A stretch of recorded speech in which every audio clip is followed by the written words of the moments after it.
সম্মানিত দর্শক, আসসালামু আলাইকুম ওয়া রাহমাতুল্লাহি ওয়া বারাকাতুহু। আল্লাহর অশেষ রহমতে নবীজির জীবনী সিরিজের পঞ্চম পর্বে আপনাদের হৃদয়ের গভীর থেকে স্বাগতম জানাচ্ছি। আজ আমরা ফিরে যাব সেই পবিত্র সন্ধিক্ষণে, যেখানে আসমান ও জমিন সাক্ষী হয়েছিল এক অনন্য ভালোবাসার, এক পবিত্র বন্ধনের। আজকের পর্ব নবীজি সাল্লাল্লাহু আলাইহি ওয়াসাল্লাম ও খাদিজা রাদিয়াল্লাহু আনহার বিবাহ। তাদের এই মিলন কেবল একটি পার্থিব সম্পর্ক ছিল না, এটি ছিল আল্লাহর পক্ষ থেকে নির্ধারিত এক আসমানী পরিকল্পনা। একজন ছিলেন আলামিন, যার সততা, শান্ত স্বভাব ও ন্যায়পরায়ণতা মক্কাবাসীর কাছে ছিল এক উজ্জ্বল দৃষ্টান্ত।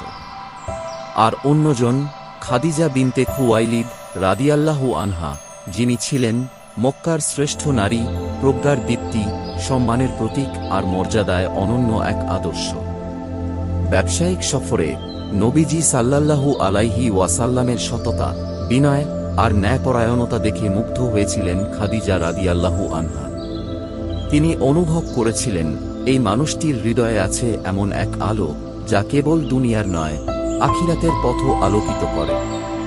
এটি ছিল এক হৃদয় ছোঁয়া সিদ্ধান্ত, যা ভালোবাসার চেয়ে বেশি ছিল আল্লাহর সন্তুষ্টির উদ্দেশ্যে নিবেদিত এক নিঃশব্দ ইবাদত। বিবাহের দিন আবু তালিব বলেন, মুহাম্মদ সাল্লাল্লাহু আলাইহি ওয়াসাল্লাম সম্পদের দিক থেকে হয়তো গরিব, কিন্তু তাঁর হৃদয় আসমান থেকে নেমে আসা রহমতের ঝরনা, যার ছায়ায় শান্তি খুঁজে পায় প্রতিটি হৃদয়। এই খুতবা ছিল এক পবিত্র মিলনের ঘোষণা, যা শুধু তাদের নয়, সমগ্র মানবজাতির হৃদয়ে হয়ে থাকবে ভালোবাসা, সম্মান আর ঈমানের এক অনন্ত আলোকস্তম্ভ, যা যুগ যুগ ধরে জ্বলবে বিশ্বাসের উজ্জ্বল দীপ্তিতে।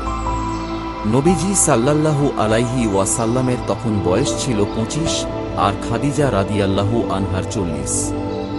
কিন্তু এই বয়সের ব্যবধান কখনোই তাঁদের হৃদয়ের মিলনকে বাধা দেয়নি, বরং তাঁদের সংসার ছিল একটি শান্তির আশ্রয়, যেখানে ছিল পারস্পরিক শ্রদ্ধা, নিঃস্বার্থ ভালোবাসা আর ঈমানের শক্ত ভিত্তি। নবীজি সাল্লাল্লাহু আলাইহি ওয়াসাল্লাম বলেন, খাদিজা আমার পাশে ছিলেন যখন সবাই আমাকে ছেড়ে দিয়েছিল। তিনি আমাকে বিশ্বাস করেছিলেন যখন কেউ বিশ্বাস করেনি। তিনি তাঁর সম্পদ দিয়ে আমাকে সাহায্য করেছেন যখন কেউ কিছু দেয়নি।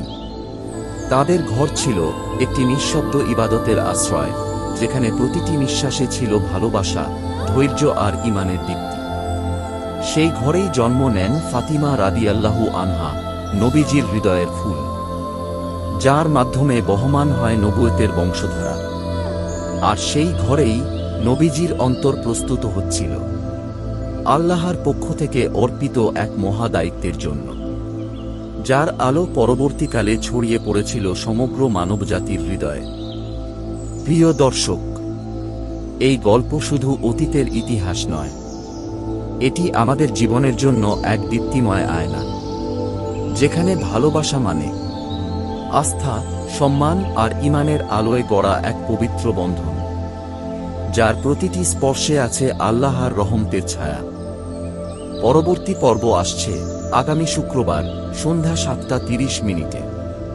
তখন আমরা জানব তারহিরার সেই নিঃশব্দ রাতের কথা, যেখানে আল্লাহর পক্ষ থেকে প্রথম ওহী নেমে এসেছিল, যা বদলে দিয়েছিল সমগ্র মানবজাতির ইতিহাস।